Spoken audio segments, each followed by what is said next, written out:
सन्माननीय व्यासपीठावर उपस्थित सर्व सन्माननीय अतिथी, माझे महिला सहकारी बोरा मॅडम, पाचोरा वकील संघाचे अध्यक्ष प्रवीण पाटील साहेब, पाचोरा लॉयर्सचे अध्यक्ष अभय पाटील साहेब, सपोनी काळे साहेब, पाचोरा वकील संघाचे सर्व पदाधिकारी, उपस्थित पत्रकार, तसेच गावचे प्रथम नागरिक आणि ज्यांच्यासाठी हा कार्यक्रम उपस्थित केला आहे अशा आपण सर्व सन्माननीय नागरिक, तसेच उपस्थित सर्व विधीज्ञ बांधवांना भगिनी. तर आज या ठिकाणी राष्ट्रीय विधी सेवा समिती, तसेच राज्य विधी सेवा समिती आणि जिल्हा विधी सेवा समिती, तसेच तालुका विधी सेवा समिती यांच्या आदेशान्वये या ठिकाणी फिरती लोक अदालत आणि कायदेशीर शिबिर या ठिकाणी आयोजित केलेलं आहे. तर आज आपल्या पिंपळगावमध्ये नालसा व्हिक्टीम कॉम्पेन्सेशन स्कीम आणि व्हेरियस स्कीम ऑफ नालसा आणि मालसा याबाबत या ठिकाणी विधी समांतर सहाय्यक मॅडम तसेच बाकीच्या वक्त्यांनी आपल्याला मार्गदर्शन केलेलं आहे. मी आपला जास्त वेळ घेणार नाही. तर या ठिकाणी हे शिबिर झाल्यानंतर थोड्याच वेळामध्ये या ठिकाणी फिरती लोक अदालत या ठिकाणी कार्यक्रम चालू होईल. त्या ठिकाणी पॅनल जज म्हणून बोरा मॅडम असतील. तर आपल्या गावातल्या जे काही केसेस असतील, कम्फर्टेबल केसेस असतील, तर ते या ठिकाणी आपण आज त्या या ठिकाणी सामंजस्य मिटवाव्या आणि आपल्यातला सलोखा या ठिकाणी कायम ठेवा. तर या ठिकाणी आपल्याला प्रश्न पडला असेल का आपण नेहमी न्यायालयामध्ये येता आणि आज न्यायालय आपल्या दारी कसं काय आलं. तर या ठिकाणी न्यायालयाची जी संकल्पना आहे, न्याय आपल्या दारी, या संकल्पनेमधून आज आम्ही या ठिकाणी आलेलो आहे. म्हणजे मगाशी मॅडमनी सांगितल्याप्रमाणे कुठलाही आर्थिक दुर्बल तसेच इतर सामाजिकदृष्ट्या दुर्बल घटक न्यायापासून वंचित राहता कामा नये. जर घटक जर वंचित राहिला तर त्याला न्याय मिळणार नाही. फॉर एक्झाम्पल, एखादी व्यक्ती गरीब असेल, आता सर्व घटकाला न्यायापासून वंचित राहता कामा नये. म्हणजेच काय, त्या ठिकाणी तो वंचित राहता कामा नये. समजा तो गरीब असेल तर मग तो वकिलांची फी अफोर्ड करू शकत नाही, वकील लावू शकत नाही, त्या ठिकाणी जी काही स्टॅम्प ड्युटी आहे ती देऊ शकत नाही. म्हणून यासाठी या ठिकाणी लीगल सर्व्हिस अथॉरिटी 1897 या तरतुदीनुसार राष्ट्रीय विधी सेवा समिती, तसेच राज्य विधी सेवा समिती, तसेच जिल्हा विधी सेवा समिती आणि तालुका विधी सेवा समितीची स्थापना झालेली आहे. तर याप्रमाणे मोफत कसं लोकांना या ठिकाणी कायदेशीर सल्ला देता येईल, मोफत कायदेशीर त्यांना सहाय्य करता येईल. तर त्यासाठी मगाशीच मॅडमनी सांगितल्याप्रमाणे कुठलाही अनुसूचित जाती जमातीचे घटक असेल, आर्थिकदृष्ट्या घटक असेल, कुठली महिला असेल, ट्रान्सजेंडर म्हणजे तृतीयपंथी असेल, तसेच बालक असेल, महिला असेल, तसे एखाद्या भूकंपग्रस्त असेल, इतर पूरग्रस्त आपत्तीग्रस्त जे काही घटक असतील तर ते या ठिकाणी मोफत या ठिकाणी कायदेशीर सहाय्य घेऊ शकतात. म्हणजे त्यासाठी त्यांना प्रथम या ठिकाणी जिल्हा विधी सेवा प्राधिकरण तसेच तालुका विधी सेवा प्राधिकरणाकडे एक अर्ज करावा लागतो. मग त्या अर्जाची कार्यालयामार्फत छाननी होते आणि त्यांना मोफत या ठिकाणी वकील दिला जातो. तसेच जे काय दाव्यासाठी म्हणा किंवा इतर त्यासाठी जे नोंदणी शुल्क असतं, स्टॅम्प ड्युटी असते, ती माफ केली जाते. तसेच या ठिकाणी जे काय सर्टिफाईड नकला असतात निकालाच्या, त्या पण या ठिकाणी फ्रीमध्ये दिल्या जातात. तर दुसरा जो विषय आहे व्हिक्टीम कॉम्पेन्सेशन केस.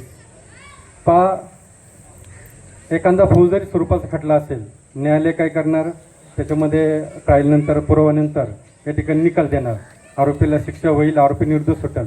परंतु त्या गुन्ह्यामध्ये जो बळी पडला आहे, जो पीडित म्हणतो आपण त्याला काय फायदा होणार. त्याला फक्त त्याची शिक्षा झाली तो एक प्रकारचा न्याय म्हणता येईल आपल्याला.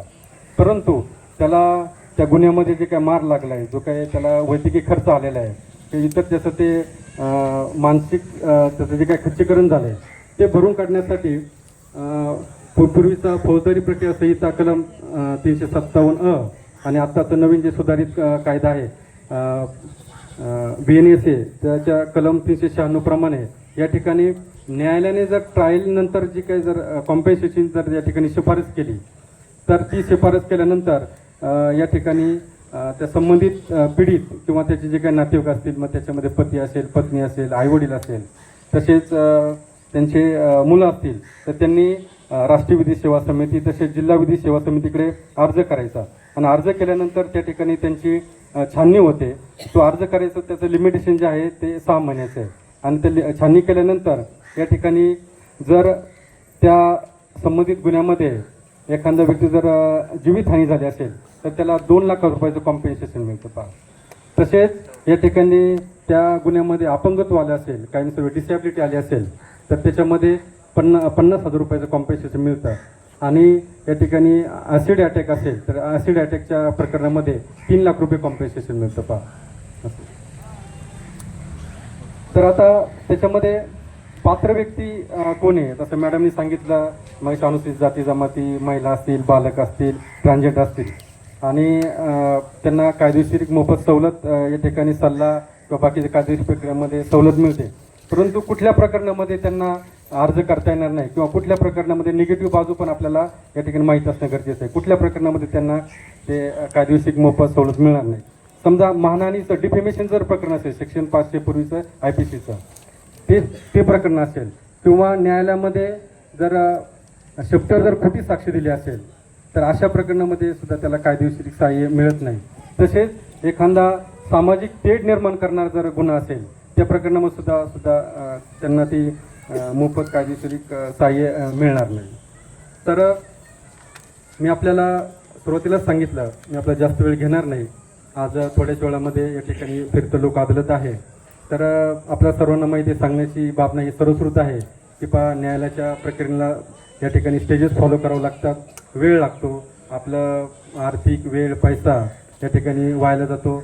त्यानंतर 2 पक्षकारामध्ये तेढ कायमस्वरूपी राहते आणि त्या तेढीमधून अनेक दुसऱ्या प्रकारचं फौजदारी किंवा दिवाणी स्वरूपाचा या ठिकाणी खटला निर्माण होऊ शकतो.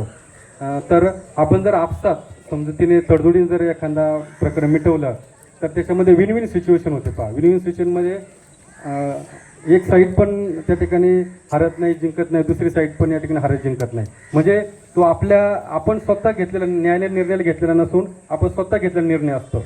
आणि त्याच्यामुळे काय होतं, आपले जे काही सर्व प्रकरण या ठिकाणी निकाली निघतात आणि आपल्यातलं जे काही तेढ आहे ज्याच्यातून भविष्यामध्ये जे नवीन प्रकरण निर्माण होऊ शकतं ती तेढ कमी होते, आपले संबंध सुरळीत होतात. नाही तर काय होतं, समजा एखाद्या प्रकरणामध्ये आम्ही न्यायाधीशांनी किंवा न्यायालयाने निकाल दिला तर निकालावर त्याच्यामध्ये अपील होतं, परत अपील होतं, म्हणजे त्याच्या प्रकरणाला या ठिकाणी अंत नाही पहा. आणि अंत नसल्यामुळं या ठिकाणी तुमच्यात नेहमी तेढ ही कायमस्वरूपी ती राहणारच आहे. तर पुन्हा एकदा मी सर्वांना विनंती करतो की आता थोड्याच वेळात या ठिकाणी लोक अदालतीचं काम चालू होईल. आपले जे काही तंटे असतील तर या ठिकाणी आपण ते सामंजस्याने मिटवावे. तर आपले कोण नातेवाईक असतील, उद्या पण पाचोरा शहरामध्ये असंच शिबिर आणि फिरतं लोक अदालत आहे, आपण त्याचा सर्वांचा लाभ घ्यावा. आपण या ठिकाणी वेळात वेळ काढून या ठिकाणी उपस्थित राहिला आणि या शिबिराचा लाभ घेतला त्याबद्दल मी सर्वांचे आभार मानतो. आणि एका थोड्या वेळात मध्ये आपण लोक अदालतीचं काम चालू करू.